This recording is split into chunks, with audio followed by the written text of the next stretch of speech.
ॐ त्र्यम्बकं यजामहे सुगन्धिं पुष्टिवर्धनम् उर्वारुकमिव बन्धनान् मृत्योर्मुक्षीयमामृतात्।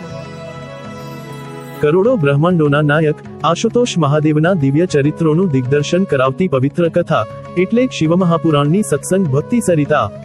સમસ્ત બ્રહ્માંડોમાં એકમાત્ર વ્યાપ્ત શિવતત્વનું સૂક્ષ્માતિ સૂક્ષ્મ નિરૂપણ કરતું મહર્ષિ વેદવ્યાસ રચિત મહાપુરાણ એટલે શિવમહાપુરાણની સત્સંગ ભક્તિ સરિતા.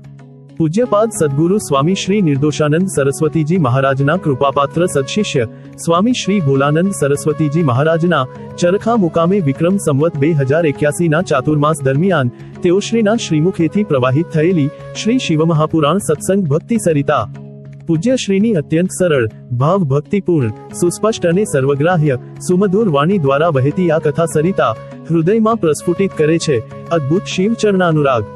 શિવોપાસનાનું રહસ્ય, પ્રત્યેક કથાની માર્મિક સમજૂતી સાથે અનેક ઐતિહાસિક પ્રસંગોનું સુંદર નિરૂપણ શ્રોતાજનોને મંત્રમુગ્ધ કરે છે. જીવનું શિવ સાથે અનુસંધાન કરાવતી, અંતરમાં અનેરો શિવ ભક્તિભાવ જગાડતી અને શિવતત્વ જ્ઞાન વડે મુક્તિનો માર્ગ બતાવતી આ કથાનું રસપાન કરીએ. ચાલો આ શિવમહાપુરાણની સત્સંગ સરિતામાં સ્નાન કરી ધન્યતા અનુભવીએ. પ્રતિદિન સત્સંગ પ્રવચનનું જીવંત પ્રસારણ નિહાળો ગુરુ સાનિધ્ય યુટ્યુબ ચેનલ પર. ઓમ નમો નારાયણાય.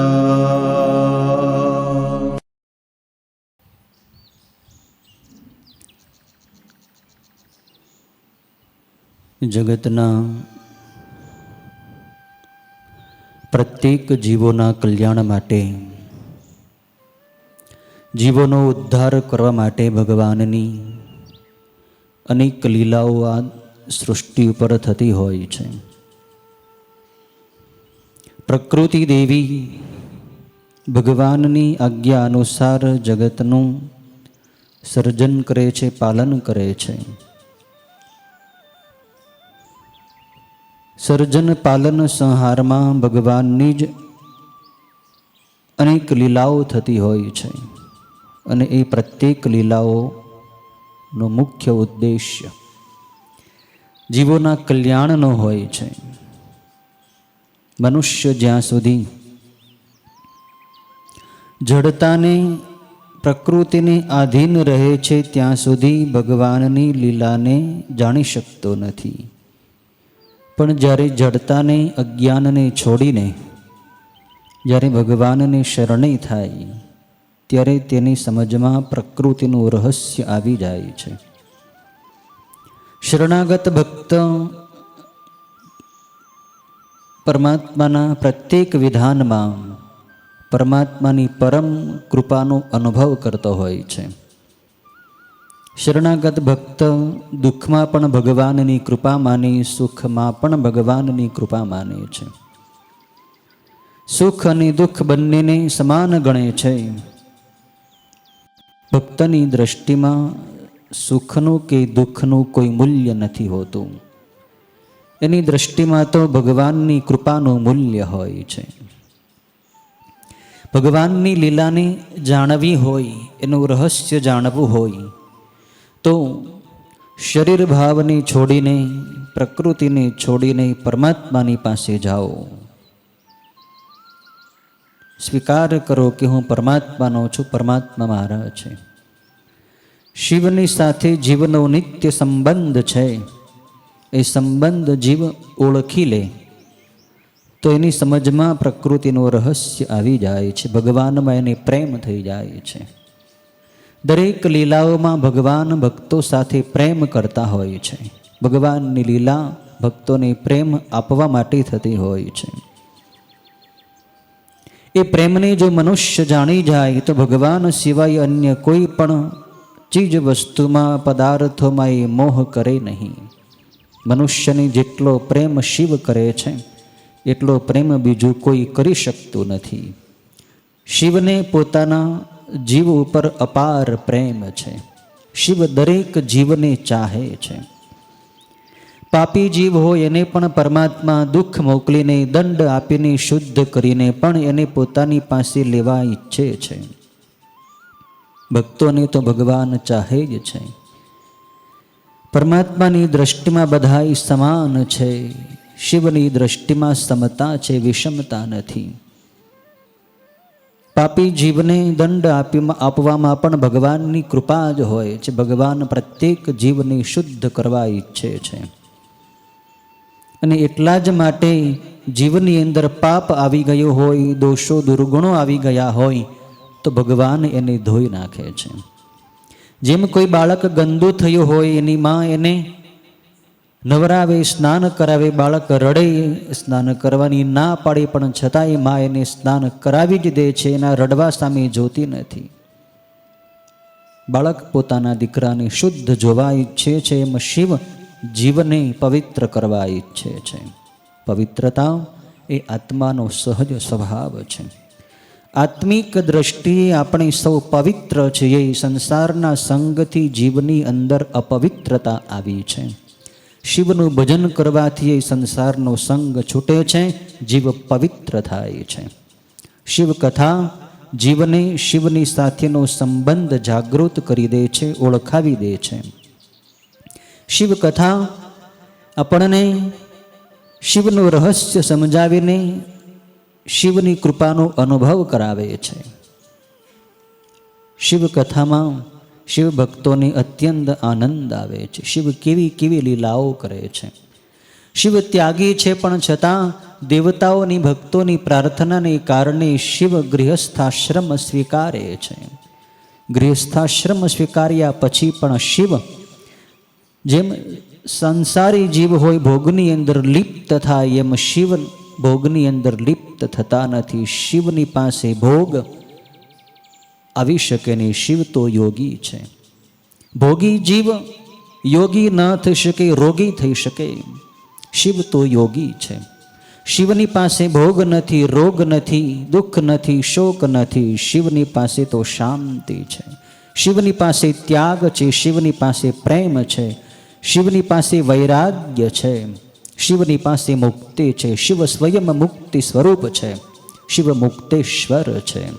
શિવ મુક્તિ પ્રદાતા છે. શિવનું નામ, શિવનું ધ્યાન, શિવનું પૂજન જીવને મુક્તિ તરફ લઈ જાય છે. જીવના બંધનોને તોડી નાખે છે. શિવની કથા અતિ અદ્ભુત છે. બ્રહ્માજી આ કથા નારદજીને સંભળાવી રહ્યા છે. નૈમિષારણ્ય નામના પવિત્ર ક્ષેત્રમાં સુતજી આ કથા શૌનક વગેરે પવિત્ર શિવભક્ત ઋષિઓને સંભળાવી રહ્યા છે. આ શિવપુરાણની સત્સંગ ભક્તિ સરિતાનો પ્રવાહ વધતો વધતો હવે રુદ્ર સંહિતાના કુમાર ખંડની અંદર પ્રવેશ કરે છે. શિવપુરાણની આ રુદ્ર સંહિતા એ 7 સંહિતાઓમાંની સૌથી મોટી સંહિતા છે અને એમાં આ રુદ્ર સંહિતાનો કુમાર ખંડ એક નાનકડો ખંડ છે, જેમાં ભગવાન શિવના બંને પુત્રોની કથા છે. શિવના 2 પુત્રો કુમાર કાર્તિકેય અને ગણેશ. એનો જન્મ, એની લીલાઓ, એના યુદ્ધ, એમણે કેવા અસુરોનો વિનાશ કર્યો, એની સુંદર કથા આ કુમાર ખંડની અંદર વર્ણવવામાં આવી છે. માટે આ ખંડનું નામ કુમાર ખંડ રાખવામાં આવ્યું છે. શિવના કુમારોએ કેવી લીલા કરી. રુદ્ર સંહિતાના આ કુમાર ખંડના પ્રથમ અધ્યાયમાં મંગલાચરણમાં ભગવાન શિવની વંદના કરવામાં આવી છે. બ્રહ્માજી વંદના કરે છે. વંદે વંદન તુષ્ટમાન સમતિ પ્રેમ પ્રિયમ પ્રેમદમ પૂર્ણમ પૂર્ણકરમ પ્રપૂર્ણ નિખિલેશ્વર્યૈકવાસમ શિવમ સત્યમ સત્યમયમ ત્રિસત્ય વિભવમ સત્ય પ્રિયમ સત્યદમ વિષ્ણુ બ્રહ્મનુતમ સ્વકીય કૃપયો પાત્તાકૃતિમ શંકરમ. અર્થાત જેમનું મન કેવળ વંદનથી સંતોષ પામે છે, શિવને વંદનથી સંતોષ છે. શિવને આપણે વંદન કરીએ તો શિવ સંતુષ્ટ થઈ જાય, પ્રસન્ન થઈ જાય. જેમને પ્રેમ અતિશય પ્રિય છે, શિવને પ્રેમ વહાલો છે. શિવને કોઈ સામગ્રીની જરૂર નથી, શિવને પ્રેમની જરૂર છે. જે પ્રેમ આપનાર, પૂર્ણ કરનાર, અતિ પૂર્ણ, સમગ્ર ઐશ્વર્યોના એક વાસરૂપ, મંગળ સ્વરૂપ, સત્ય સ્વરૂપ, સત્યમય, ત્રણેય કાળે સત્ય વૈભવવાળા, સત્ય ઉપર પ્રેમવાળા, સત્ય આપનાર, વિષ્ણુ તથા બ્રહ્માએ સ્તુતિ કરેલા અને પોતાની કૃપાથી શરીર ધારણ કરનારા છે એ ભગવાન શંકરને હું વંદન કરું છું. વંદે શિવમ શંકરમ. શિવનું વંદન જીવના દોષોને દૂર કરે છે. શિવને વંદન કરવાથી અભિમાન ટળે છે. શિવ પૂર્ણ છે. જ્યાં સુધી જીવ શિવ પાસે જતો નથી ત્યાં સુધી જ એની અંદર દોષ રહે છે. શિવ પાસે જતા જ જીવ નિર્દોષ થવા લાગે છે. શિવ પૂર્ણ છે, સંસાર અપૂર્ણ છે. પૂર્ણતા પ્રાપ્ત કરવી હોય તો શિવ પાસે જવું જ પડશે. શિવ પૂર્ણતા પ્રદાન કરવાવાળા છે. શિવની પાસે કોઈ જીવ જાય તો શિવ એને કાંઈ ખામી રહેવા દેતા નથી. એને બધી જ ખામી, બધા જ અભાવોની દૂર કરીને એની પૂર્ણતા પ્રાપ્ત કરાવી દે છે. પૂર્ણતા આત્મામાં છે, સંસારમાં અપૂર્ણતા છે. જીવ જ્યાં સુધી શરીરની અંદર સ્થિત રહેશે, શરીરમાં બેઠેલો રહેશે, પોતાની સ્થિતિ એક નાશવાન હાડમાંસના શરીરની અંદર માનશે, ત્યાં સુધી એની અપૂર્ણતા ખટકશે. અપૂર્ણતા કોઈને ગમતી નથી, બધાની પૂર્ણ થવું છે. પણ પૂર્ણ થવા માટે પૂર્ણેશ્વર શિવની પાસે જવું પડે છે. શિવ પૂર્ણ છે. અહીં પૂર્ણમ શિવમ ધીમહિ, ભગવાન શિવના પૂર્ણ સ્વરૂપને વંદન કરવામાં આવ્યું છે. પ્રથમ અધ્યાયની અંદર નારદજી બ્રહ્માજીને પ્રશ્ન કરે છે કે હે પિતામહ બ્રહ્માજી, ભગવાન શિવના વિવાહનું વર્ણન, ભગવાન શિવની વૈવાહિક લીલાઓ આપી ખૂબ રસપૂર્વક, જેની અંદર શૃંગાર રસ અદ્ભુત રીતે વર્ણવાયો છે, એનું રસપાન આપે મને કરાવ્યું. ભગવાન શિવના વિવાહનું વર્ણન, પાર્વતી દેવીની સાથે ભગવાન શિવ કેવી રીતે વિવાહ વિધિથી પરણ્યા, ભગવાન શિવે પાર્વતીને કેવી રીતે સ્વીકાર્યા, આ અદ્ભુત લીલા આપી વર્ણવી. મને ખૂબ આનંદ થયો છે. મારું મન શુદ્ધ થયું છે. હવે એથી પણ આગળ, હવે ત્યાર પછીની કથા સાંભળવા માટે મારું મન ઉત્સુક રહે છે કે ભગવાન શિવના વિવાહનું પ્રયોજન હતું દેવતાઓનું કાર્ય કરવું. બાકી શિવને પોતાને તો કોઈ ભોગની ઈચ્છા નથી. શિવ તો ત્યાગી છે. દેવતાઓની પ્રાર્થનાથી શિવ પાર્વતીનો સ્વીકાર કરે છે. શિવે પાર્વતીની સ્વીકાર્યા છે. દેવતાઓનું કાર્ય હતું કે તારકાસુરનો વધ કરવો. તારકાસુર દેવ શત્રુ છે, દેવતાઓની પીડે છે, દુષ્ટ દાનવ છે. બ્રહ્માજીની પાસેથી એણે વરદાન પ્રાપ્ત કર્યું હતું કે શિવના અંશથી જન્મેલો શિવનો પુત્ર સેનાપતિ થઈને મારી ઉપર શસ્ત્ર ફેંકે તો એનાથી જ મારો વધ થાય. બાકી જગતની અંદર, ત્રિલોકની અંદર મને કોઈ મારી ન શકે. બ્રહ્માજી એમને વરદાન આપેલું, માટે શિવથી પુત્ર જન્મવો જોઈએ. નારદજી પ્રશ્ન કરે છે કે પિતામહ બ્રહ્મા, શિવનો પુત્રનો જન્મ કેવી રીતે થયો, એમનું શું નામ પડ્યું, આ કથા આપ મને વિસ્તારથી વર્ણવો, મારી જિજ્ઞાસા પૂર્ણ કરો. બ્રહ્માજી નારદજીની આ કથા સંભળાવે છે. હે મુનિવર નારદ, ભગવાન ચંદ્રશેખર શિવનું ચરિત્ર અદ્ભુત છે, જેને સાંભળીને લોકો ભવસાગરથી પાર ઉતરી જાય છે. શિવ તો સર્વ વિઘ્નોનો નાશ કરનાર છે, સર્વ મંગલોની આપનાર છે. સર્વ શ્રુતિઓ એટલે કે વેદો જેનું વર્ણન કરતાં કરતાં વિરમી જાય છે, એવું અદ્ભુત શિવ ચરિત્ર છે. ભગવાન શિવ વિવાહ કર્યા પછી પોતાના કૈલાસ પર્વતમાં આનંદથી સમાધિમાં લીન રહે છે. પોતાની લીલાઓથી, અનેક ચર્ચાઓથી પાર્વતીને આનંદ કરાવે છે. શિવ અને પાર્વતીનો ગૃહસ્થાશ્રમ આનંદપૂર્વક સુખપૂર્વક ચાલી રહ્યો છે. એ વખતે દેવતાઈ 1000 વર્ષો પસાર થઈ ગયા. દેવતાઓને મનમાં હજી રંજ છે કે ભગવાન અને માં પાર્વતી વિવાહ વિધિથી પરણ્યા છે. ભગવાન શિવ અને શક્તિ પોતાના કૈલાસમાં રહે છે, પણ હજી આપણું કાર્ય થયું નથી. શિવ થકી પુત્રનો જન્મ થવો જોઈએ, તો જ આપણો શત્રુનો વિનાશ થાય, તારકાસુરનો વધ થાય. કરવું શું? બધાય દેવતાઓ બ્રહ્માજીની પાસે આવે છે. બ્રહ્માજી, આપણે ભગવાનની પાસે જઈએ, મહાદેવને પ્રાર્થના કરીએ. બ્રહ્માજી કહે કે સૌ પ્રથમ તો આપણે ભગવાન વિષ્ણુની સલાહ લેવી જોઈએ. ભગવાન વિષ્ણુ જેમ કહે એ પ્રમાણે આપણે આગળ વધીએ. બ્રહ્માજીની સાથે બધાય દેવતાઓ વૈકુંઠ લોકમાં ભગવાન વિષ્ણુની પાસે આવે છે. પોતાના દુઃખનું નિવેદન કરે. ભગવાન વિષ્ણુ, હે લક્ષ્મીનાથ, હે વૈકુંઠના અધિપતિ, હે ચતુર્ભુજ વિષ્ણુ, મારા દુઃખને આપ જાણો છો. બ્રહ્માજીના વરદાન અનુસાર તારકાસુર અતિ બળવાન થયો છે, દેવોને દુઃખ આપી રહ્યો છે. ભગવાન શિવ પોતાના કૈલાસ પર્વતમાં રહે છે. હજી સુધી એમને ત્યાં પુત્રનો જન્મ થયો નથી. આપણું કાર્ય હજી અધૂરું છે. આપણે કંઈક એવું કરીએ કે જેથી ભગવાન શિવ આપણા ઉપર કૃપાળુ બને, આપણને પુત્ર પ્રદાન કરે. વિષ્ણુ ભગવાન કહે છે કે આના માટે તો ભગવાન શિવનું શરણ ગ્રહણ કરવું જોઈએ. શિવના શરણે થયા વગર કોઈ પણ જીવના દુઃખનો અંત પૂર્ણ રૂપે આવી શકતો નથી. શિવ દુઃખ હરતા છે, શિવ સુખ કરતા છે, શિવ મુક્તિદાતા છે. શિવ દુષ્ટોને દંડ દેવાવાળા છે, સજ્જનોને અભય દેવાવાળા છે. દેવતાઓ, આપણે શિવને શરણે જઈએ. શિવમ શરણમ ગચ્છામિ. શિવની પાસે જઈએ, ભગવાન શિવ અવશ્ય આપણા પર કૃપાળુ બનશે.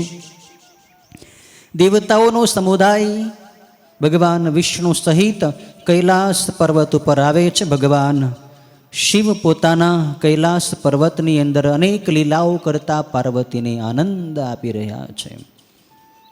ભગવાનના નંદીશ્વર, ભૃંગી, મહાકાલ, વૃષભ, સ્કંદ વગેરે અનેક ગણો ભગવાન શિવની પરિચર્યા કરે છે. ભગવાન શિવના મહેલના દરવાજે પહેરો ભરે છે.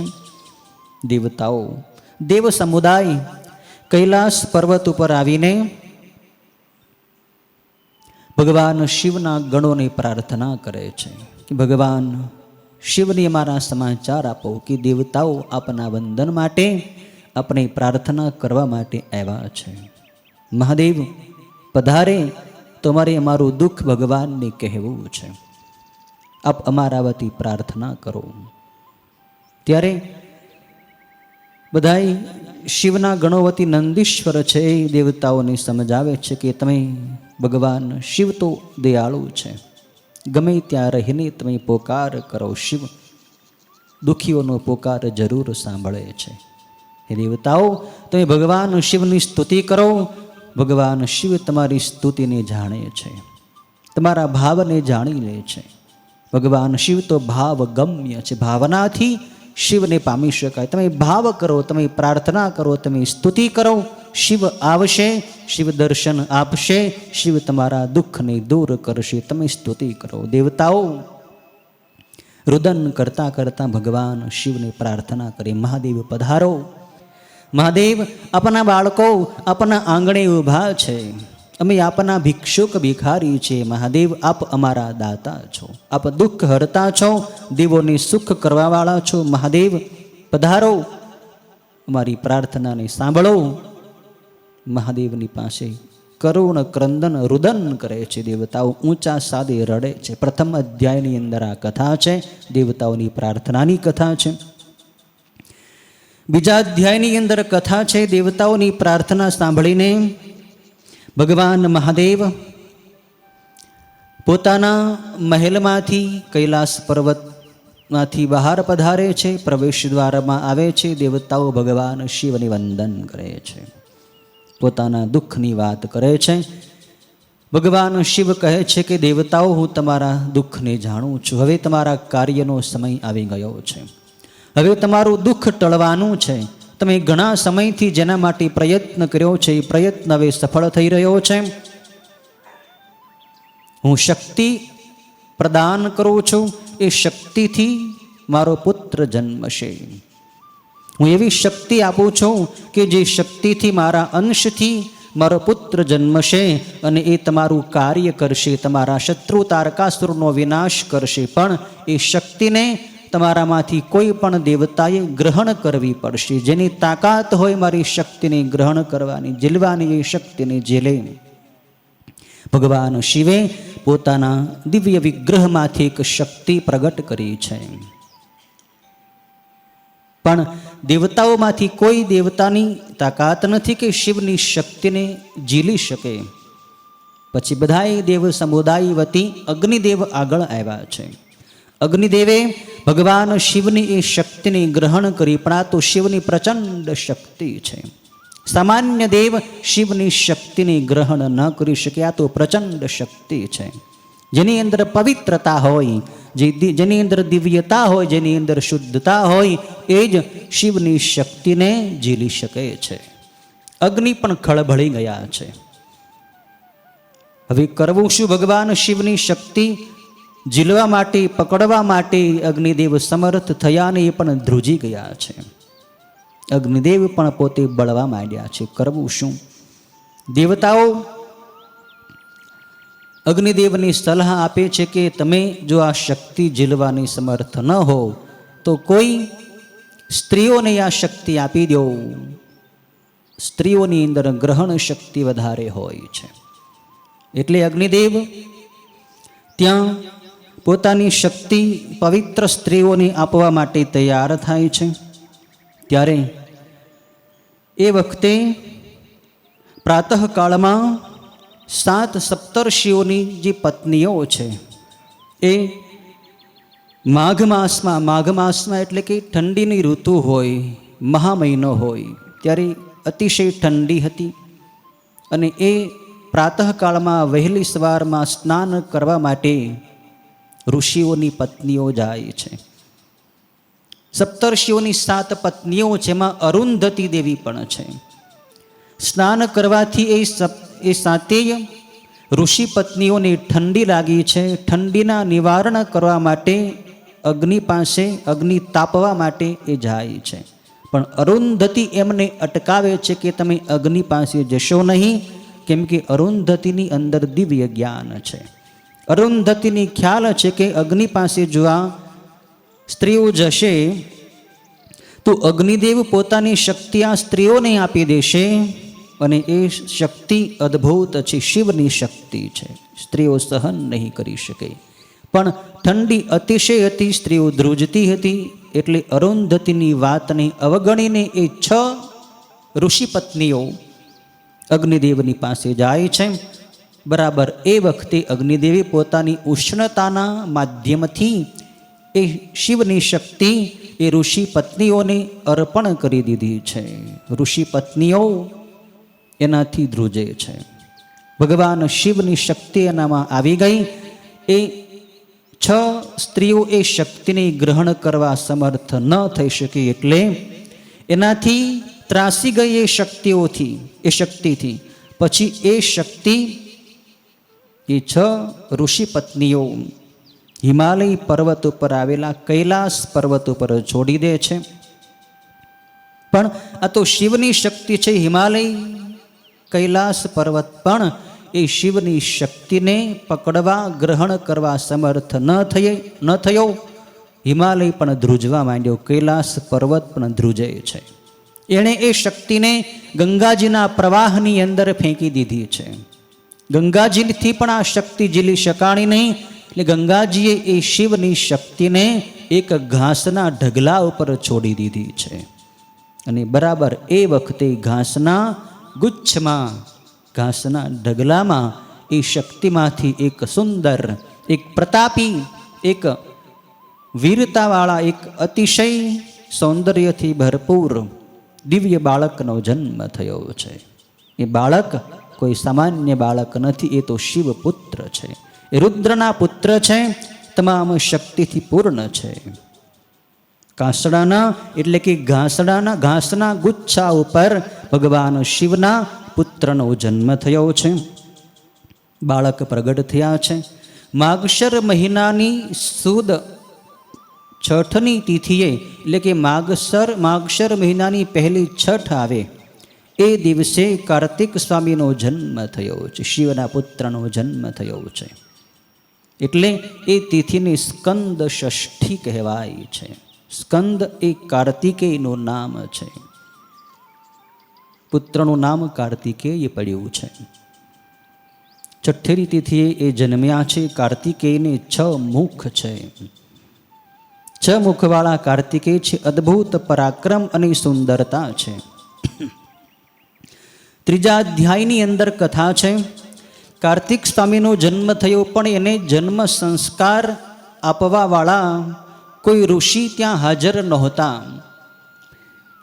કોઈ મુનિ, કોઈ ગુરુ, કોઈ ઋષિ ત્યાં હાજર નહોતા. એટલે વિધાતાએ વિશ્વામિત્ર મુનિને પ્રેરણા કરી કે ભગવાન શિવની શક્તિથી એક દિવ્ય બાળકનો જન્મ થયો છે. વિશ્વામિત્રજી, તમે જાઓ, એ શિવપુત્રના જાત કર્મ સંસ્કાર તમે કરો, એ શિવપુત્ર તમને આશીર્વાદ આપશે. એ શિવપુત્ર તમારું ક્ષત્રિયપણું દૂર કરીને તમને બ્રાહ્મણત્વ પ્રદાન કરશે. વિધાતાની પ્રેરણાથી વિશ્વામિત્ર ઋષિ એ ઘાસના ગુચ્છ પાસે આવે છે અને ત્યાં ભગવાન શિવના પુત્ર આ બાળકને જુએ છે. કોઈને ખબર નહોતી આ બાળક આ રીતે જન્મ્યો છે. વિશ્વામિત્ર મુનિ એમની પાસે આવે છે.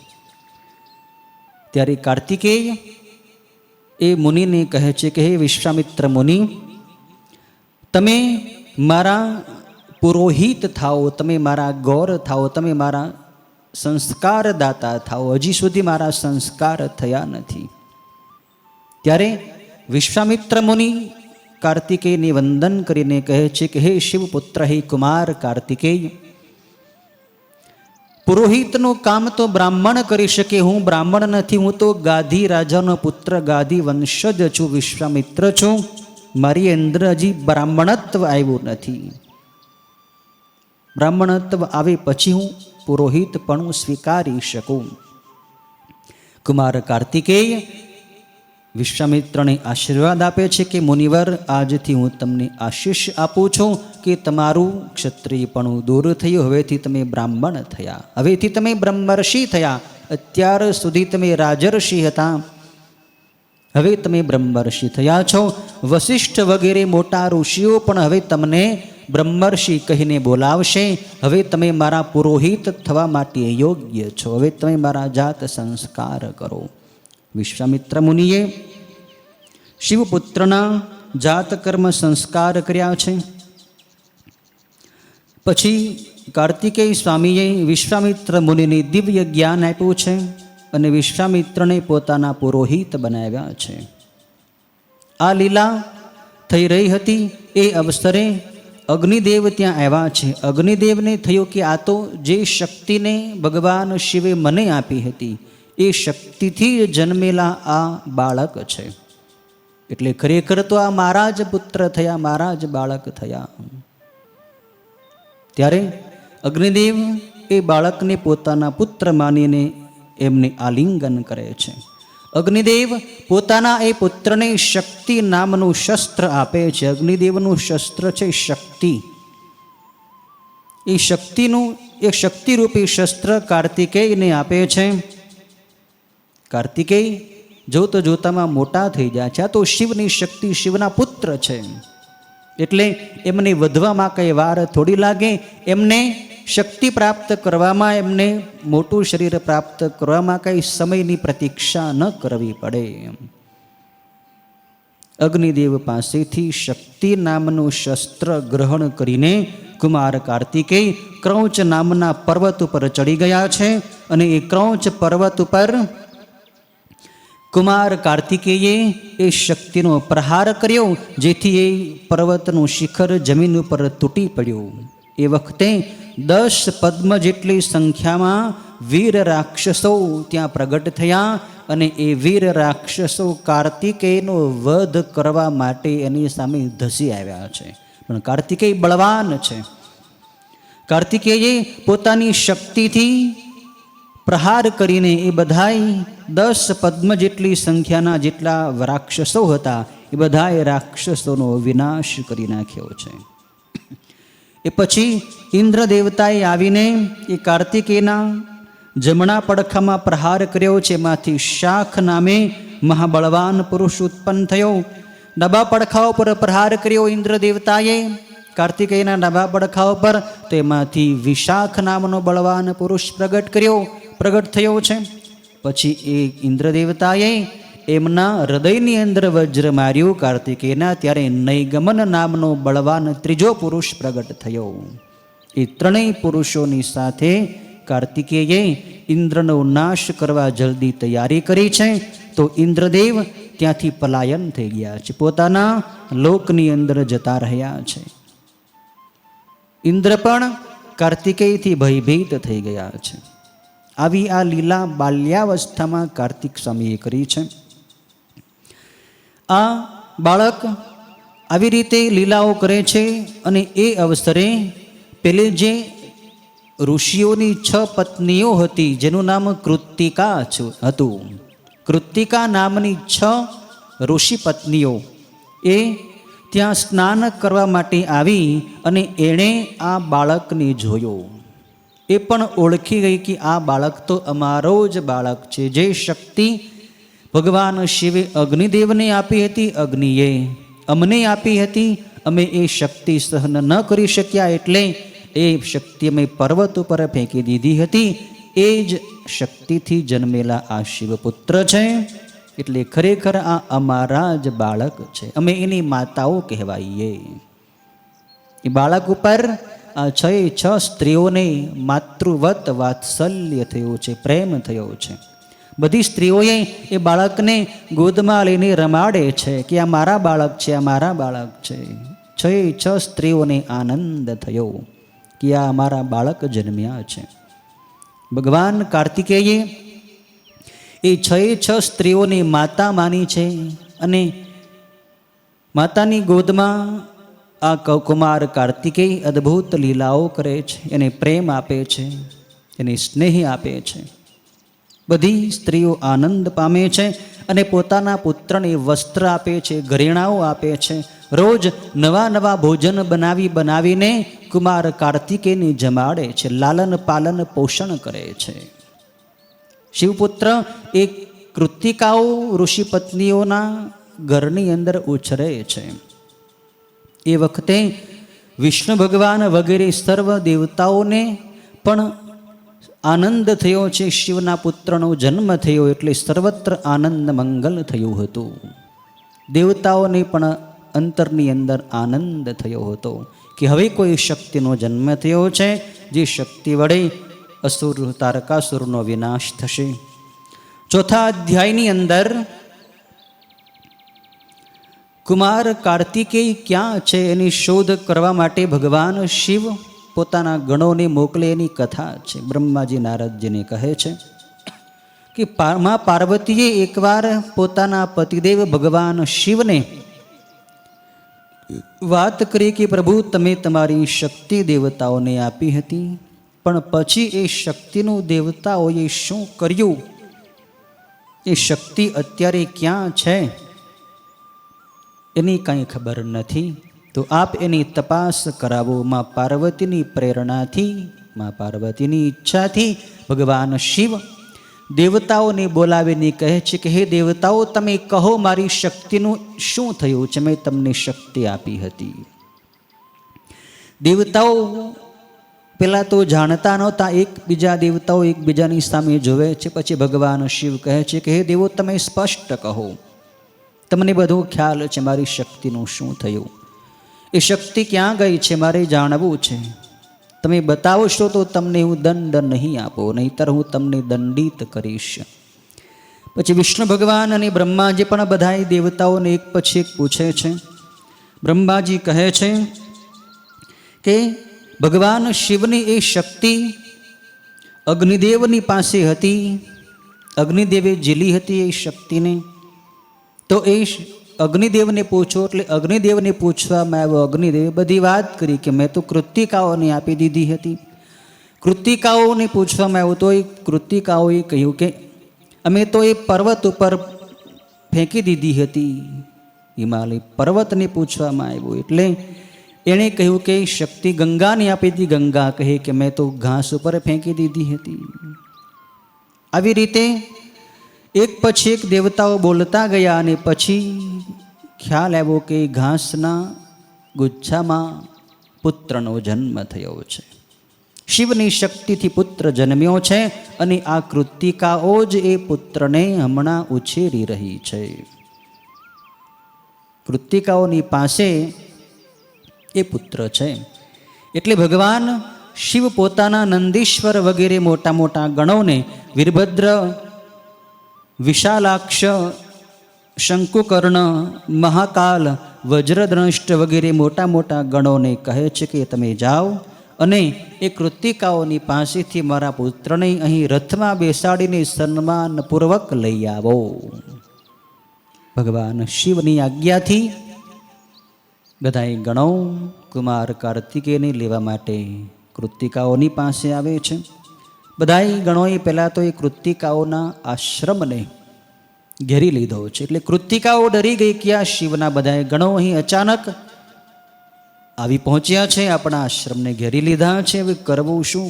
કાર્તિકેયની વાત કરે છે બધી માતાઓ કે પુત્ર હવે આપણે શું કરવું? આ તો બધાએ ભગવાનના ગણોએ આપણા આશ્રમને ઘેરી લીધો.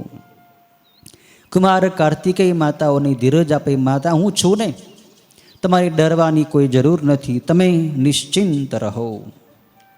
ત્યારે બધાય ગણોવતી નંદીશ્વર સૌની આગળ આવીને એ કુમાર કાર્તિકેયને કહે છે કે હે શિવપુત્ર, તમે તો શિવના પુત્ર છો, અમે તો શિવના જ ગણો છીએ, માટે આપ અમારા મોટા ભાઈ છો. અને હે માતાઓ નંદીશ્વર એ કૃત્તિકાઓને કહે છે કે હે માતાઓ, તમે શુભકારક ખબર સાંભળો કે ભગવાન શંકરની શક્તિથી આ જે સંતાન તમારા જન્મ્યા છે એ શિવના જ પુત્ર છે અને ભગવાન શિવે જ એમને તેડવા માટે, એમને લેવા માટે એમને મોકલ્યા છે, માટે આ પુત્ર અમને આપી દો. હે માતાઓ અને હે કાર્તિકેય, કૈલાસ પર્વત ઉપર મોટો ઉત્સવ તથા મંગળો થઈ રહ્યા છે અને ત્યાં સભાની અંદર ભગવાન વિષ્ણુ, બ્રહ્મા, ભગવાન શિવ વગેરે સઘળાય દેવો બેઠા છે. અને માં પાર્વતીએ પણ આ સમાચાર સાંભળ્યા એટલે માં પાર્વતીને પણ આનંદ થયો છે કે મારો દીકરો જન્મ્યો. એટલે એમણે પણ અમને લેવા માટે અહીં મોકલ્યા છે, માટે તમે અમારી સાથે કૈલાસ પર્વત ઉપર ચાલો. સર્વત્ર તમારી શોધ એમણે કરાવી છે. અને ભગવાન શિવે એક એક દેવતાને ક્રમથી પૂછ્યું હતું, પછી આપના સમાચાર મળ્યા એટલે અમે અહીં આવ્યા છીએ. એ માટે હે કાર્તિકેય, હવે તમે કૈલાસ પર્વત ઉપર ચાલો. ભગવાન શંકર પણ દેવતાઓની સાથે રહી તમારો દેવસેનાના સેનાપતિ તરીકે અભિષેક કરશે. શિવ ઈચ્છે છે કે મારો પુત્ર દેવતાઓની સેનાનો સેનાપતિ થાય, અગ્રેસર થાય, એનો અધિપતિ થાય. તમે દરેક જાતના શસ્ત્રો મેળવશો અને તારકાસુરનો વધ કરશો. તમારો જન્મ જ તારકાસુરનો વધ કરવા માટે થયો છે. હે શિવપુત્ર, હે કાર્તિકેય, હે કુમાર, તમે ચાલો. તમે વિશ્વનો સંહાર કરનારના પણ પુત્ર છો. જેમ સૂકુ ઝાડ પોતાની બખોલમાં અગ્નિને સાચવવા સમર્થ નથી હોતો, તેમ આ સ્ત્રીઓ તમને રાખવા અસમર્થ છે. હે કાર્તિકેય, તમે તો શિવના પુત્ર છો, તમે તો પાર્વતીના પુત્ર છો અને આ સ્ત્રીઓ તમને બરાબર ઉછેરી શકશે નહીં. તમે તો મહાન શક્તિશાળી છો. જેમ અગ્નિ શુક્લ લાકડાની બખોલની અંદર સચવાય નહીં, એમ તમે આ સ્ત્રીઓથી સચવાશો નહીં. તમારી શક્તિ પ્રચંડ છે, તમે તો શિવના સ્થાનમાં જ શોભો. તમારી શોભા ભગવાન શિવની પાસે છે, તમારી શોભા માં પાર્વતીની પાસે છે. ખરેખર તો તમે શિવના જ પુત્ર છો. માટે હે કાર્તિકેય, તમે જગતમાં સર્વ દેવો કરતાં મહાન તેજસ્વી છો. જેમ મોટા અંધારિયા કૂવામાં પડતો ચંદ્રમા શોભતો નથી, તેમ તમે અહીંયા કૃતિકાઓના આશ્રમની અંદર શોભતા નથી. તમે ચાલો, અહીંથી પ્રસ્થાન કરો. હે શિવપુત્ર, તમે જગતમાં વ્યાપનારા વિષ્ણુ સ્વરૂપ છો. જો તમે યોગીન્દ્ર છો તો ક્યાંય લેપાયેલા નથી અને સર્વનું પોષણ કરવામાં ભાગ ભજવો છો. જેમ આત્મા પ્રાણીઓના કર્મયોગમાં કદી લેપાતો જ નથી, તેવા જ તમે છો. તમે વિશ્વનો આરંભ કરનાર ઈશ્વર સ્વરૂપ છો. તમારી સ્થિતિ આ સ્ત્રીઓની સાથે સંભવતી જ નથી. જેમ યોગીઓ આત્માને ગુણોનો તથા તેજનો પુંજ માને છે, તેવા જ તમે છો હે ભાઈ કાર્તિકેય. તમે ચાલો. ત્યારે કાર્તિકેય કુમાર નંદીશ્વરને કહે છે કે ભાઈ, તમે જે વાત કરી એ બધી વાત તો બરાબર છે, પણ હાલમાં કર્મને વશ હોવાથી જે પ્રાણીઓનો જ્યાં જન્મ થઈ રહ્યા છે તે યોનિઓમાં તમારો જન્મ કદી થવાનો નથી. આ કૃતિકાઓ પણ જ્ઞાનવાળી યોગીની હોય પ્રકૃતિના અંશરૂપ છે. હું એમના કાયમી ઉપકારને લીધે તેમનાથી હું ઉછર્યો છું. એ સ્ત્રીઓએ મને દૂધ પીવરાવ્યું છે, એટલે ખરેખર તો હું એ સ્ત્રીઓનો પુત્ર છું. મારી 6 મુખ છે અને આ 6 મારી માતાઓ છે. એણે મને સ્તનપાન કરાવ્યું છે, એણે મને ઉછેર્યો છે. એટલે ખરેખર હું એનો ત્યાગ કેવી રીતે કરી શકું? હું આ સ્ત્રીઓનો પોષ્ય એટલે કે એનાથી ઉછરેલો પુત્ર છું. અને આ સ્ત્રીઓ કંઈ સામાન્ય નથી, પણ મારા અંશરૂપ છે. એટલું જ નહીં, પણ આ સ્ત્રીઓ તે પ્રસિદ્ધ પ્રકૃતિના અંશો જ છે. અને હું એ પ્રકૃતિના સ્વામી ભગવાન શિવથી જન્મ્યો છું. હે નંદિકેશ્વર, મારો જન્મ આ રીતે થયો છે અને આ કૃતિકાઓએ મને ઉછેર્યો છે. તે જ પ્રમાણે ધર્મ દ્રષ્ટિએ એ પાર્વતી પણ મારી માન્ય માતા છે. પાર્વતી પણ ખરેખર મારી માતા જ ગણાય, પણ મારો મુખ્ય મારા અંશી તો શિવ જ છે. હું શિવનો અંશ છું. અંશીનો અંશ સાથે અને અંશનો અંશી સાથે અવિભાજ્ય સંબંધ હોય છે. એટલે મારો સંબંધ મુખ્ય તો શિવ સાથે છે. અને શિવા એટલે કે પાર્વતી શિવના અર્ધાંગના છે. એટલે મુખ્યત્વે પાર્વતી મારી માતા છે.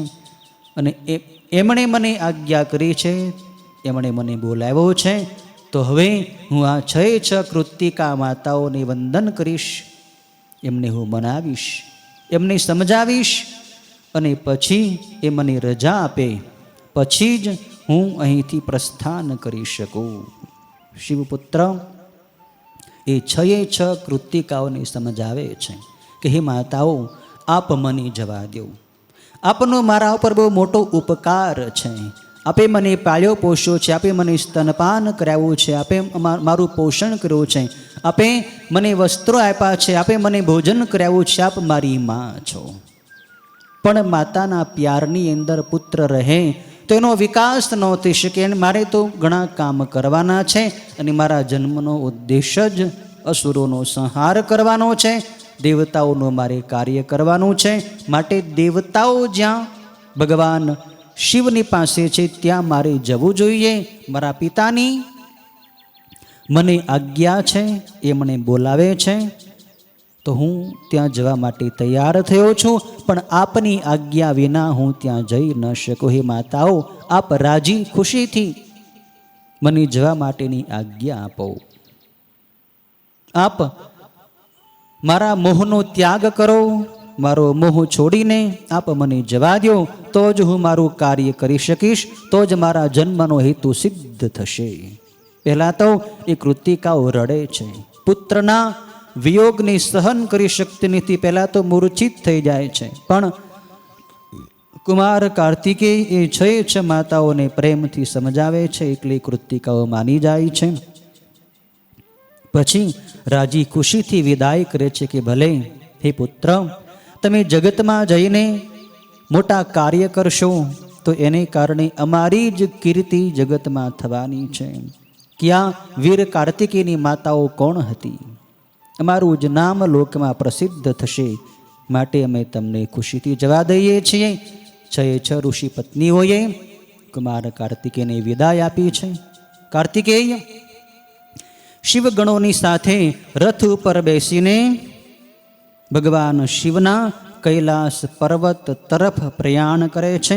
ભગવાન શિવ કૈલાસ ઉપર અક્ષય વડના મૂળ પાસે બિરાજમાન છે. રથ ત્યાં આવ્યો છે. કાર્તિકેયને લઈને શિવગણો ત્યાં આવ્યા છે. એટલે કાર્તિકેયનું આગમન થયું જાણીને બધા જ દેવતાઓ તો આનંદિત થઈ ગયા. સૌથી વધુ આનંદમાં પાર્વતીને થયો છે, કેમ કે એનો પુત્ર પાર્વતીના પુત્રના પ્રથમ દર્શન પાર્વતીને થયા છે કે મારા પુત્રને આજે હું સૌથી પહેલી વાર જોઉં છું. અદ્ભુત રીતે મારા દીકરાનો જન્મ થયો છે. આજે પ્રથમ વાર હું એનું મુખ જોઈ રહી છું. માં પાર્વતી તો સર્વત્ર મંગળ કરે છે. માં પાર્વતીએ મંગળ કર્યા, રાજમાર્ગને સુંદર કરાવ્યો અને શહેરને ચોપાસ માણેક વગેરે મણીઓથી સારી રીતે શણગાર્યો છે. આખા શહેરને શણગારી દીધું. ભગવાન શિવનું જે ત્યાં કૈલાસમાં શહેર છે એને ખૂબ શણગાર્યું છે. શિવની આજ્ઞાને લીધે રંભા વગેરે દેવતાએ અપ્સરાઓ વસ્ત્ર અલંકાર ધારણ કરીને મંદ હાસ્ય સાથે સંગીત તથા નૃત્ય કરવા માંડી. શિવપુત્રનું આગમન થયું, અપ્સરાઓ નૃત્ય કરવા લાગી છે. પછી તો બ્રહ્માજી, ભગવાન વિષ્ણુ, ઇન્દ્ર દેવતા એ બધાએ મોટા મોટા દેવતાઓ કુમાર કાર્તિકેયની ચોપાસ વીંટાઈ વેળ્યા અને બધાએ દેવતાઓ જમીન ઉપર દંડવત પડીને કાર્તિકેયને દંડવન નમસ્કાર કરે છે. ભગવાન શિવ અને માં પાર્વતી પોતાના પુત્રને પાસે લઈને એના મસ્તક ઉપર હાથ ફેરવે છે, એની સાથે પ્રેમ કરે છે, સ્નેહ કરે છે, લાડ કરે છે. માં પાર્વતી પોતાના પુત્રને આલિંગન આપે છે, કાર્તિકેયને ભેટી પડે છે. માં પાર્વતીથી માતૃવાત્સલ્ય પ્રાપ્ત કરીને કુમાર કાર્તિકેય પણ આનંદિત થાય છે. એમને પોતાના માતા પિતાના દર્શન થયા છે. શિવ અને શક્તિની વંદના કરે છે. કુમાર કાર્તિકેય માતા પિતાના ચરણોમાં વંદન કરે છે. એમને પણ આનંદ થયો છે. શક્તિધારી કાર્તિકેય કુમારે એ બંને શિવ પાર્વતીના દર્શન કરી તરત જ રથ ઉપરથી નીચે ઉતરી મસ્તક વડે તેમને પ્રણામ કર્યા. શિવ પણ પ્રેમથી પોતાના કુમારને ભેટી પડ્યા છે. પછી તો ભગવાન શિવની આજ્ઞાથી અતિ સુખી થયેલા કુમાર કાર્તિકેય ત્યાં મોટા ઉત્સાહવાળા દેવો તથા પોતાના ગણોની સાથે શિવ મંદિરે ગયા છે. શિવના ખોળામાં કાર્તિક સ્વામી બેઠા છે અને શિવના ખોળામાં બેઠા બેઠા અદ્ભુત લીલાઓ કરે છે. શિવના ગળામાં રહેલા વાસુકી નાગને કુમાર કાર્તિકેય રમાડે છે અને બંને હાથથી એ નાગને પકડે છે, પંપાળે છે.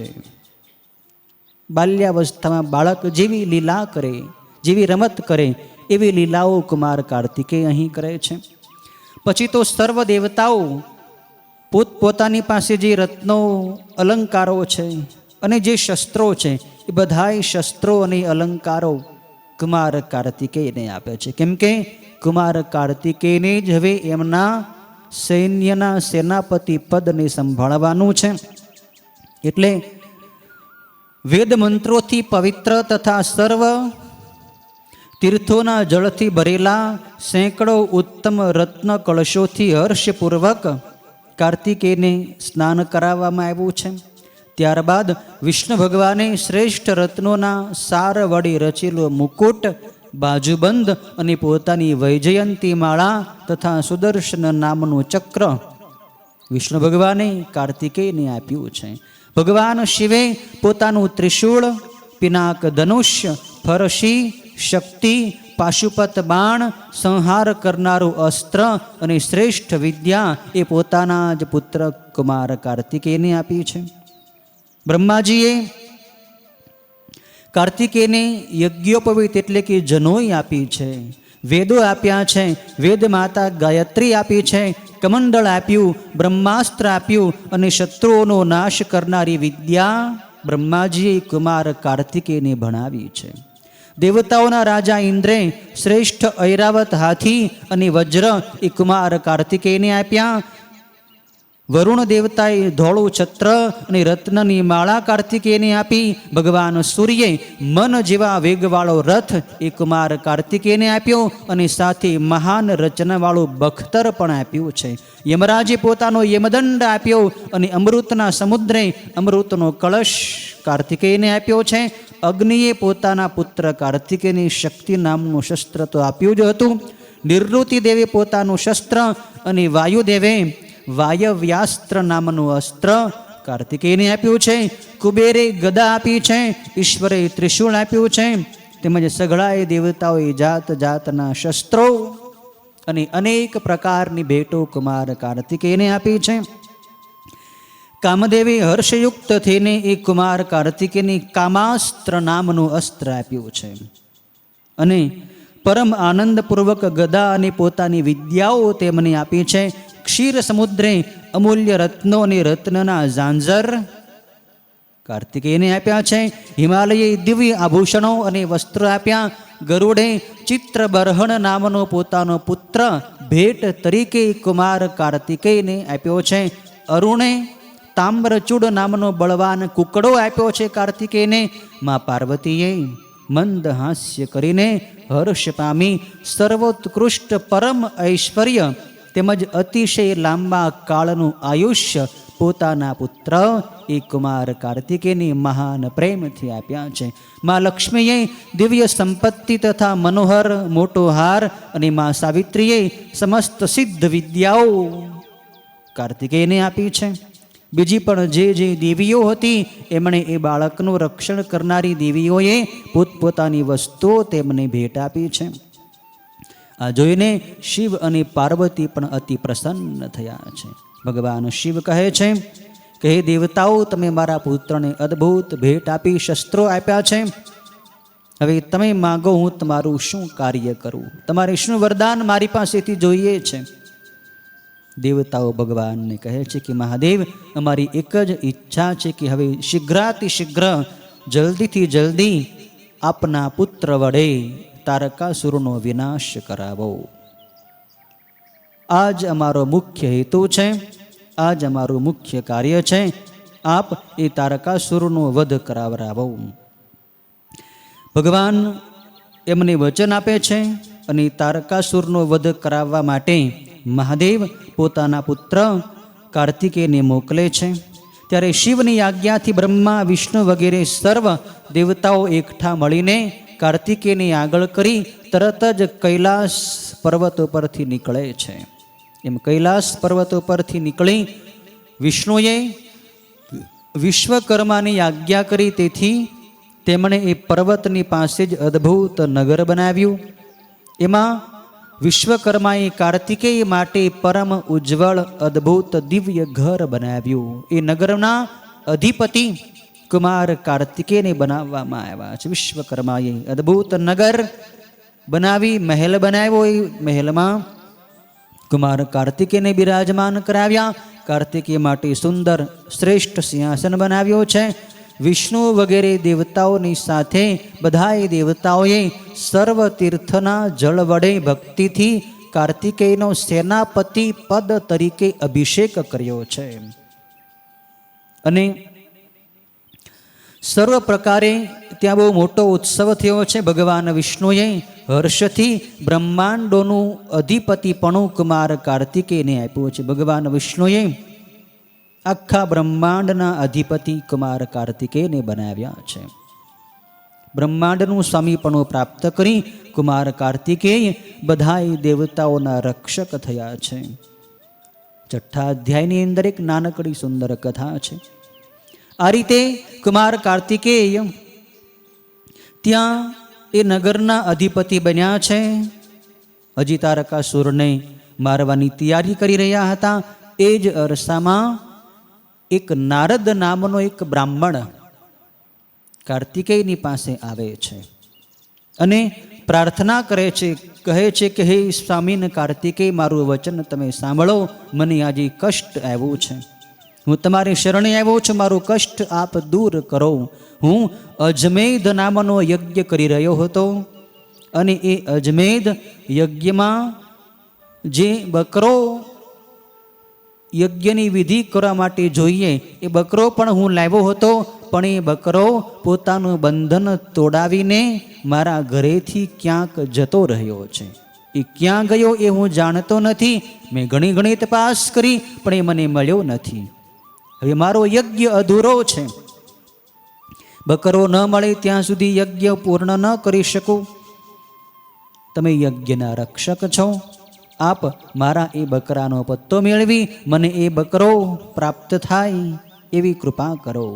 આપ મારું કાર્ય પૂર્ણ કરાવો, આપ યજ્ઞને પૂર્ણ કરાવો. હું આપને શરણે આવ્યો છું, આપ સિવાય હું કોના શરણે જાઉં? આપ મારા નાથ છો. બ્રાહ્મણ વિનંતી પ્રાર્થના કરે છે. ત્યારે દેવતાઓના સમ્રાટ ચક્રવર્તી ભગવાન શિવના પુત્ર એ કાર્તિકેયે વીરબાહુ નામના પોતાના એક ગણનાયકને એ બકરાને શોધવા માટે મોકલ્યા છે.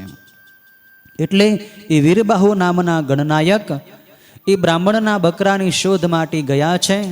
સર્વ લોકાંતરમાં એણે એ બકરાને શોધ્યો છે પણ ક્યાંય મળ્યો નહીં. તો પછી એ વૈકુંઠમાં ગયા છે. એટલે ત્યાં ઉપદ્રવ કરતા અને જેના ગળાની અંદર બકરાને બાંધવાનો ખીલો રહ્યો હતો એવા મહાબળવાન એ બકરાને વૈકુંઠ લોકમાં જોયો. એટલે વીરબાહુએ એ બકરાના બંને શિંગડા પકડીને તે વીરે પુષ્કળ બરાડા પાડતા એ બકરાને અતિ વેગથી કુમાર કાર્તિકેયની આગળ હાજર કર્યો. જ્યારે કુમાર કાર્તિકેયની સામે એ બકરાને લાવવામાં આવ્યો એટલે તરત જ કુમાર કાર્તિકેય એ બકરાની ઉપર આખા બ્રહ્માંડનું વજન લઈને એની ઉપર બેસી ગયા છે. એટલે એ બકરો એટલો બળવાન બકરો હતો કે કુમાર કાર્તિકેય આખા બ્રહ્માંડનું વજન લઈને બેઠા છતાંય એ બકરો માત્ર એક જ મુહૂર્તમાં એટલે કે 2 ઘડીમાં આખું એ બ્રહ્માંડ ભમી વળ્યો. પણ છતાં કુમાર કાર્તિકેયને એનાથી કાંઈ થયું નહીં. કાર્તિકેયના વજનથી એક બકરો તરત કાબૂમાં આવી ગયો, થાકી ગયો અને કુમાર કાર્તિકેયને શરણે થઈ ગયો. એટલે કુમાર કાર્તિકેયે પછી એ બ્રાહ્મણને બોલાવ્યા છે અને કહ્યું કે અલ્યો, આ તમારો બકરો, તમે તમારો યજ્ઞ પૂર્ણ કરો. કાર્તિકેયે એ બકરો નારદ નામના એ બ્રાહ્મણને સોંપ્યો છે. કાર્તિકેયની કૃપાથી યજ્ઞ પૂર્ણ થયો છે. આનંદ પામ્યો છે આ બ્રાહ્મણ. આ નાનકડી કથા 6થા અધ્યાયની અંદર વર્ણવી છે. 7મા અધ્યાયની અંદર હવે તારકાસુરને મારવાની દેવતાઓ તૈયારી કરે છે. બ્રહ્માજી આ કથા સંભળાવે છે કે વિષ્ણુ વગેરે તે બધાય દેવતાઓ કુમાર કાર્તિકેયનું ચરિત્ર જોઈને ઘણા જ પ્રસન્ન થયા. બધાને થયો કે એક આ અતિ ભયંકર બકરો હતો, એને કાર્તિકેયે વશ કરી લીધો. તો હવે નક્કી કાર્તિક સ્વામી મોટી શક્તિ ધરાવે છે અને તારકાસુરની ઉપર પણ ચોક્કસ વિજય મેળવી શકશે. બધાને વિશ્વાસ થયો છે. એટલે બધાય દેવતાઓ ભગવાન શિવના તેજથી વ્યાપ્ત થઈ સુંદર ગર્જનાઓ કરવા લાગ્યા અને કાર્તિકેય કુમારની આગળ કરીને તારકાસુરનો વધ કરવા માટે ધસી ગયા છે. મહાબળવાન તારકાસુર પણ દેવતાઓની તે ચડાઈ સાંભળીને તરત જ દેવોની સામે યુદ્ધ કરવા મોટા સૈન્યોની સાથે જઈ પહોંચ્યો છે. ત્યારે આકાશવાણી દેવતાઓને કહે છે કે હે દેવતાઓ, કુમાર કાર્તિકેયની આગળ કરી તમે યુદ્ધ કરવા તૈયાર થાઓ. સંગ્રામમાં અને તમે દૈત્યોને ચોક્કસ જીતી લેશો અને તમારો વિજય નક્કી છે. આકાશવાણી પણ ઘોષણા કરી દીધી કે વિજય તમારો છે. તારકાસુરનો હવે વિનાશ થવાનો છે. આકાશવાણી સાંભળીને દેવતાઓ ઉત્સાહી બન્યા છે, વીર શબ્દો કરવા લાગ્યા છે અને જ્યાં પૃથ્વી તથા સમુદ્રનો સંગમ થાય છે ત્યાં બધાય દેવતાઓ જઈ પહોંચ્યા છે. તારકાસુર પણ જ્યાં દેવતાઓ હતા ત્યાં અનેક દૈત્યોથી વીંટાઈને મોટા સૈન્યની સાથે આવી પહોંચ્યો છે. એ વખતે ત્યાં યુદ્ધના નગારા ગડગડવા લાગ્યા, બધાએ ઘોર ગર્જનાઓ કરવા લાગ્યા છે. દેવોનો ઇન્દ્ર કુમાર કાર્તિકેયને હાથી ઉપર બેસાડી દેવોના મોટા સૈન્યથી તથા લોકપાલોથી વીંટાઈને સૌની આગળ ચાલ્યો છે. એ વખતે રણની નોબતો વાગવા લાગી. કુમાર કાર્તિકેયે હાથી ઇન્દ્રને આપી દીધો અને પછી પોતે કાર્તિકેય તો વિમાન ઉપર ચડ્યા છે. ઇન્દ્રદેવને પાછો આપી દીધો છે કુમાર કાર્તિકેય હાથીને. મારે હાથી જોતો નથી, હું વિમાન ઉપર બેસીને યુદ્ધ કરીશ. એ વિમાન રત્નોથી જડેલું હતું અને અનેક આશ્ચર્યોથી યુક્ત હતું. એ વખતે કુમારના મસ્તક પર અતિશય સુંદર કાંતિવાળું વરુણ દેવનું છત્ર ધરવામાં આવ્યું હતું. બધાય દેવતાઓ એકઠા થયા છે અને પોતાના સૈન્યો સહિત યુદ્ધ કરવા ઈચ્છે છે. બધાએ વ્યૂહ રચના કરી છે અને બંને સેનાઓ, દેવતાઓની સેના અને તારકાસુરની સેના, બંને સેનાઓ મેઘ જેવી ગર્જનાઓ કરે છે. એ અરસામાં બળથી ઉદ્ધત થયેલા મહાવીર દેવો તથા દૈત્યો ક્રોધ કરીને સામસામા યુદ્ધ કરવા લાગ્યા છે. જોત જોતામાં તો ભયંકર યુદ્ધ ચાલુ થયું અને ક્ષણવારમાં તો માથાની ધડથી આખી રણભૂમિ વ્યાપ્ત થઈ ગઈ. સેંકડો અને હજારો વીરમાન્ય યોદ્ધાઓ મોટા શસ્ત્રોથી છિન્ન ભિન્ન અંગો થતાં ત્યાં ધરતી ઉપર ઢળી પડ્યા છે. દેવતાઓએ કેટલાય અસુરોનો વિનાશ કર્યો છે. ગદાઓ અને મુદગરોના મારથી કેટલાયને ચૂંદી નાખ્યા છે. એ સ્થળે માથા વિનાના ઘણાય ધડ યુદ્ધ ભૂમિ ઉપર નાચવા લાગ્યા છે અને ત્યાં જે મરદાઓ પડ્યા હતા એને ખાવા માટે બાજ પક્ષીઓ, ગીધડા, વડવાંદરા, કાગડા વગેરે ત્યાં ખાવા માટે આવી પહોંચ્યા છે. એવામાં તારક નામનો એ મહાન બળવાન દૈત્ય તારકાસુર દેવતાઓની સામે યુદ્ધ કરવા માટે મોટા સૈન્યને સાથે લઈને ધસી ગયો છે. તારકાસુર ઇન્દ્ર દેવતાની સાથે લડવા લાગ્યો. સંહરાદ દૈત્ય અગ્નિદેવ સાથે યુદ્ધ કરે છે. યમરાજ પોતે જંભાસુરની સાથે, મહાપ્રભુ રુદ્ર નૈઋત્ય સાથે, યક્ષરાજ કુબેર પવમાન દૈત્યની સાથે યુદ્ધ કરે છે. ઈશાન સાથે શંભુ દૈત્ય યુદ્ધ કરે છે. રણવેત્તાઓમાં શ્રેષ્ઠ શંભુ નામનો દૈત્ય શેષનાગ સાથે, કુંભ નામનો દાનવ ચંદ્રની સાથે અને મહાબળવાન કુંજર નામનો દૈત્ય યુદ્ધમાં હોશિયાર હોય ભગવાન સૂર્યની સાથે યુદ્ધ કરે છે. દેવો અને અસુરોનું ભયંકર યુદ્ધ થઈ રહ્યું છે. એ રણભૂમિ નાશ પામીને પડેલા અનેક દેવો તથા દૈત્યોથી અતિશય બિહામણી થઈ ગઈ. 8મા અધ્યાયમાં પણ એ જ યુદ્ધની કથા છે. તારકાસુરે ઘણી જ મોટી શક્તિ વડે દેવેન્દ્ર એટલે કે ઇન્દ્રને શક્તિ વડે પ્રહાર કર્યો છે. એટલે ઇન્દ્ર થોડી વાર તો મૂર્છિત થયો અને ધરતી ઉપર ઢળી પડ્યો છે. અસુરોએ બધાએ લોકપાલોને રણમાં હરાવી દીધા. અસુરોએ ઘણો જ ઉદ્યમ કરીને ત્યાં ગાજવા માંડ્યું અને સિંહનાદ કરતા કોલાહલ મચાવી દીધો છે. અસુરો બળવાન થયા. યુદ્ધમાં અસુરો જીતવા લાગ્યા. એટલે ભગવાન શિવના મહાન ગણ જે વીરભદ્ર છે, જેણે ક્ષણ માત્રમાં દક્ષનું મસ્તક ધડથી ઉડાવી દીધું હતું, એ જ વીરભદ્ર વીર મનાતા એ તારકાસુરની સામે પોતાના ગણોની સાથે ધસી આવ્યા છે. શિવના કોપથી જન્મેલા એ બળવાન ગણનાયકે દેવતાઓની પાછળ કરીને પોતે યુદ્ધ કરવા માંડ્યા છે. તારકાસુરની સાથે વીરભદ્રનું અતિ ભયંકર યુદ્ધ થયું છે. વીરભદ્રે તારકાસુરને જોરથી ત્રિશૂળ માર્યું. એટલે ક્ષણવારમાં તો તારકાસુર મૂર્છિત થયો અને જમીન ઉપર પટકાઈ પડ્યો, પણ તરત પાછો ભાનમાં આવ્યો અને વીરભદ્રની ઉપર શક્તિનો પ્રહાર કર્યો છે. વીરભદ્રે પણ ઘોર તીક્ષ્ણ ત્રિશૂળ તારકાસુરને માર્યું છે. એ બંને પોતાના શસ્ત્રો વડે એકબીજાને હણવા તૈયાર થયા છે. ત્યારે નારદજી કહે છે વીરભદ્રને કે હે મહાન વીર વીરભદ્ર, તમે ગણના નાયક છો, પણ તમે આ યુદ્ધથી અટકી જાઓ. તમારે આ કાર્તિકેય આ તારકાસુરનો વધ કરવાનો નથી. તારકાસુરના વધનો યશ તો કુમાર કાર્તિકેયને આપવાનો છે. તમે બળવાન છો, તમે ધારો એ કરી શકો છો, તમે શિવના મહાન શક્તિશાળી ગણ છો, પણ તારકાસુરની વરદાન છે બ્રહ્માજીનું કે શિવપુત્રથી જ એનો વિનાશ થશે, માટે હે વીરભદ્ર તમે અટકી જાઓ. એટલે વીરભદ્ર કહે છે કે હે મહાવિદ્વાન મુનિવર, તમે મારું વચન સાંભળો. હું તારકાસુરનો વધ કરીશ, તમે મારું પરાક્રમ આજે જોઈ લો. જે વીર રણસભામાં પોતાના સ્વામીને લાવે છે તેઓ પાપી અને કાયર ગણાય છે. કાર્તિકેય મારા સ્વામી છે, મારા ભગવાન શિવના પુત્ર છે, એટલે મારે એને કષ્ટ આપવાનું નથી. હું શિવનું પરાક્રમ મારી અંદર છે, આજે હું જરૂર પરાક્રમ કરીશ. રણ છોડીને ભાગવું એ તો કાયરતા કહેવાય. તમારે મને વીરભદ્ર જાણવો જોઈએ અને ફરીવાર આવું વચન મને કહેવાનું નથી. હવે હું ભયંકર યુદ્ધ કરીશ. એમ કહીને વીરભદ્ર વળી પાછા તારકાસુરની સાથે યુદ્ધે ચડે છે. એમ વારંવાર તારકાસુર અને વીરભદ્રનું મહાન યુદ્ધ થયું છે. ત્યારે તારકાસુર રોષથી ઘેરાઈ ગયો અને દેવગણોનો સંહાર કરવા માંડ્યો છે.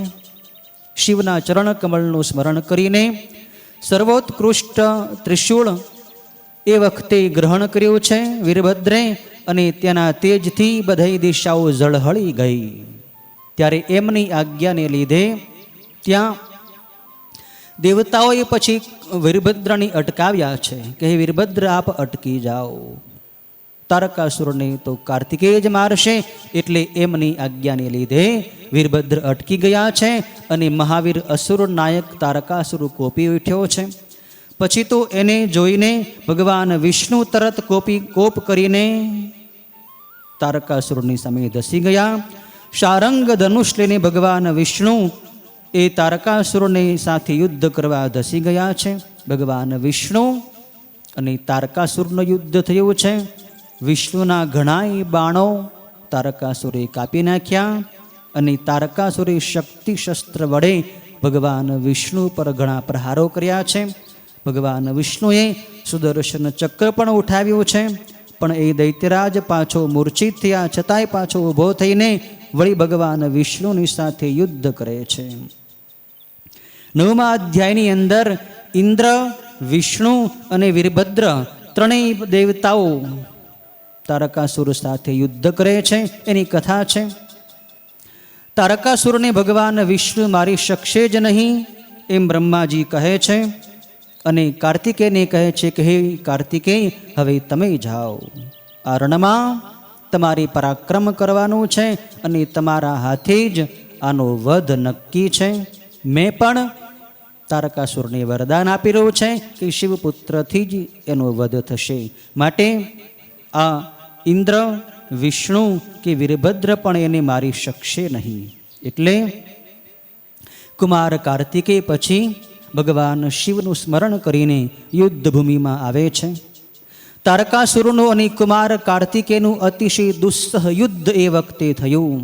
એ યુદ્ધ શાસ્ત્રના મંત્રો વડે તે બંને મહાવીર અદ્ભુત યુદ્ધ કરતા હતા અને સામસામા સાવધ બની મોટું બળ તથા પરાક્રમ દાખવતા હતા. એ વખતે બધાએ દેવતાઓને પણ શંકાથી કે આ યુદ્ધમાં હવે જીતશે કોણ, કેમ કે કાર્તિકેયની ઉંમર નાની છે, તારકાસુર તો બળવાન દૈત્ય છે. પણ એ વખતે આકાશવાણી બધાએ દેવતાઓને ધીરજ આપે છે કે હે દેવતાઓ, આ કુમાર કાર્તિકેય નક્કી તારકાસુરને મારશે, માટે તમે શોક ન કરો, સુખેથી ઊભા રહો. ત્યારે તારકાસુરનો જલ્દી વિનાશ કરવા માટે કુમાર કાર્તિકેયે રોષથી વ્યાપ્ત થઈ એ પ્રસિદ્ધ પોતાના શક્તિ શસ્ત્ર વડે બળથી તારકાસુરની છાતીમાં પ્રહાર કર્યો છે. એટલે એ તારકાસુરે પણ એ પ્રહારની ગણકાર્યો નહીં અને અત્યંત ક્રોધ કરીને શક્તિ વડે કુમાર કાર્તિકેય ઉપર પ્રહાર કર્યો છે. એટલે થોડી વાર તો એ શિવપુત્ર પણ મૂર્છિત થયા છે, પણ પછી મહર્ષિઓથી સ્તુતિ કરવામાં આવી એટલે એ કાર્તિકેય પાછા જાગૃત થયા અને મદોન્મત્ત સિંહની જેમ પ્રતાપી થઈને એ કુમાર કાર્તિકેયે તારકાસુરને મારવાની ઈચ્છા કરીને શક્તિ વડે પ્રહાર કર્યો છે. એમ આવેશમાં આવીને એ કુમાર કાર્તિકેયે શક્તિ તારકાસુરને મારી છે. બંને એકબીજાની સામે શસ્ત્રો ફેંકે છે.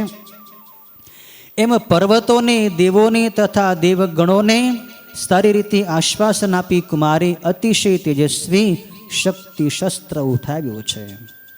કાર્તિકેય કહે છે દેવતાઓને તમે ધીરજ રાખો, હવે હું આને બહુ રમાડીશ નહીં, હવે હું આનો વિનાશ કરું છું. કુમાર કાર્તિકેયે હાથમાં શક્તિ ધારણ કરીને એ મહાન અસુર તારકાસુરને મારી છે.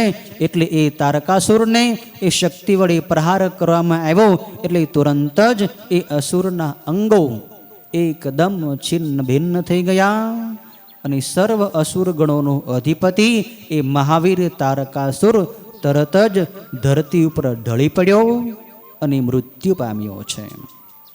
કાર્તિકેયની શક્તિથી તારકાસુરનું મૃત્યુ થયું છે. દેવતાઓનું કાર્ય પૂર્ણ થયું છે. દેવતાઓએ કાર્તિકેયનો જય જયકાર કર્યો છે. મહાબળવાન એ તારકાસુર નામનો દૈત્ય મરાયો ત્યારે દેવગણોએ ઘણાય અસુરોનો વિનાશ કરી નાખ્યો. કેમ કે મોટો અસુર મરાઈ ગયો એટલે નાના નાના અસુરો તો જીતવા બહુ સરળ હતા. દેવતાઓએ એને જીતી લીધા છે. કેટલાક દૈત્યો હાથ જોડવા લાગ્યા અને કેટલાક દૈત્યો ત્યાં છિન્ન ભિન્ન અંગવાળા થઈ ગયા અને કેટલાક તો નાસિક પણ ત્યાંથી ગયા છે. ઘણાય અસુરો ભાગી ગયા છે. તેમને પણ દેવોએ તથા ગણોએ માર્યા. હજારો દૈત્યો જીવવાની ઈચ્છાથી પાતાળમાં પેસી ગયા કે હવે તો આપણો સ્વામી મરાયો છે, હવે અહીંયા રહેવું યોગ્ય નથી, પાતાળમાં જતા રહીએ. આ રીતે બધાય દૈત્યો છિન્ન ભિન્ન થઈ જ્યાં ત્યાં ભાગી ગયા છે. કુમાર કાર્તિકેયનો વિજય થયો છે. 10મા અધ્યાયની અંદર આ દિવ્ય કથા છે. 11મા અધ્યાયની અંદર કથા છે કે એ જ અરસામાં ક્રૌંચ નામનો પર્વત હતો. એણે બાણ નામના દૈત્યથી પીડાઈને કુમાર કાર્તિકેયની પાસે એ આવ્યો છે. બાણ નામનો દૈત્ય તારકાસુરનો એના પક્ષનો સેનાપતિ હતો અને તારકાસુર મરાયો એટલે બાણ દૈત્ય ત્યાંથી ભાગી ગયો અને ત્યાંથી બચવા માટે ત્યાંથી ભાગીને એ ક્રૌંચ પર્વત ઉપર આવ્યો છે. પણ ક્રૌંચ પર્વત એ કુમાર કાર્તિકેયનું મુખ્ય પર્વત છે. તો ક્રૌંચ પર્વતને એણે હેરાન કરવા માંડ્યો એટલે ક્રૌંચ પર્વત કુમાર કાર્તિકેયની પાસે આવે છે અને ખૂબ વિનંતી કરે છે. ક્રૌંચ પર્વત કાર્તિકેયને કહે છે કે હે કાર્તિકેય, આ બાણ નામના અસુરે મને ખૂબ હેરાન કર્યો છે, આપ મને બચાવો, આપ મારી રક્ષા કરો. ત્યારે કુમાર કાર્તિકેય એ બાણ નામના અસુરને મારવા માટે શક્તિને હાથમાં લે છે, શસ્ત્રને હાથમાં લે છે અને એ બાણ નામના દૈત્યને ઉદ્દેશીને કુમાર કાર્તિકેયે શક્તિ ફેંકી છે. તો એ શક્તિ ક્ષણવારમાં જઈને એ બાણ નામના અસુરને, બાણાસુરને ભસ્મ કરીને તુરંત પાછી કાર્તિકેયની પાસે આવે છે. એ જ અવસરે ત્યાં શેષનાગનો પુત્ર કુમુદ નામે છે. એ કુમુદ નામનો શેષનાગનો પુત્ર સર્પ નામના દૈત્યથી પીડાઈને કુમાર કાર્તિકેય પાસે આવ્યો. સર્પ નામનો એક દૈત્ય હતો, એ પણ ભાગી ગયો હતો આ યુદ્ધમાં. તારકાસુર મરાયો એટલે એ સર્પાસુર આ કુમુદ નામના નાગને હેરાન કરતો હતો. એટલે કુમુદ નાગ પણ કુમાર કાર્તિકેય પાસે આવ્યો અને એણે કુમાર કાર્તિકેયની પ્રાર્થના કરી કે એ અસુર મારો વિનાશ કરવા માટે મારી પાસે આવ્યો છે, મને હેરાન કરે છે, આપ એનો વિનાશ કરો. ત્યારે એ યુદ્ધમાંથી પ્રલંબ નામનો જે અસુર ત્યાંથી નાસી ગયો હતો, એ અસુરનું નામ બીજું સર્પ દૈત્ય પણ હતું. પ્રલંબ અને અસુર, આ સર્પ પ્રલંબાસુર અને સર્પાસુર એ બંને એક નામ છે. ત્યારે આ કુમુદ નામના નાગની પ્રાર્થનાથી કુમાર કાર્તિકેયે એ પ્રલંબાસુરનો વધ કરવા માટે પોતાની એ જ શક્તિને પાછી મોકલી છે. તો ક્ષણવારમાં એ શક્તિએ ત્યાં એ પ્રલંબાસુરનો વધ કરીને પાછી એ કુમાર કાર્તિકેયની પાસે આવી ગઈ છે. આ રીતે પ્રલંબાસુર અને બાણાસુર એ બંને અસુરોનો પણ કુમાર કાર્તિકેયની શક્તિથી નાશ થયો છે. કુમાર કાર્તિકેયે દેવતાઓના તમામ શત્રુઓનો, અસુરોનો વિનાશ કર્યો છે. એટલે કુમાર કાર્તિકેયનો સર્વત્ર જય જયકાર થયો છે. બધાય દેવતાઓ કાર્તિકેયની ઉપર ખૂબ પ્રસન્ન છે. દેવતાઓ કાર્તિકેયની સ્તુતિ કરે છે. આ રીતે કુમારનો વિજય આ 11મા અધ્યાયની અંદર વર્ણવ્યો છે.